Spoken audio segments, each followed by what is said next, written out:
আপনারা এখন অনেকেই আছেন যারা নতুনভাবে ট্রাস্ট ওয়ালেটটা সেট আপ করতে পারতেছেন না, তাদের নিয়ে আমাদের নতুন আপডেটে ট্রাস্ট ওয়ালেটে কীভাবে সেট আপ করবেন সে নিয়ে একটা ভিডিও।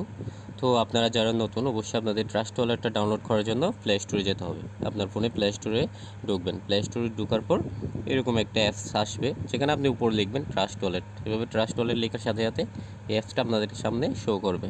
তাহলে এটা আপনারা ডাউনলোড করে নেবেন। হ্যাঁ, আমার যেহেতু ডাউনলোড করা আছে, আমি জাস্ট ওপেন করব এবং কিভাবে এটা সেট আপ করবেন সেটা দেখাবো। ওকে, লেটস গো। তাহলে এখানে লেখা থাকবে গেট স্টার্ট।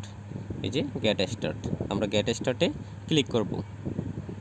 ক্লিক করার সাথে সাথে আমাদের এরকম লিখে আসবে, দুইটা অপশন আছে। এখানে বলতেছে ক্রিয়েট নিউ ওয়ালেট। আপনি নতুন ওয়ালেট যেহেতু সেট আপ করবেন, আগের থাকলে এইটাই দিয়ে ঢুকবেন।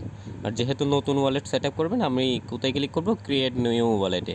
ওইটাই আমি একবার টাচ করব। টাচ করার সাথে সাথে এখানে আপনাকে বলবে ব্যাক আপ করার জন্য।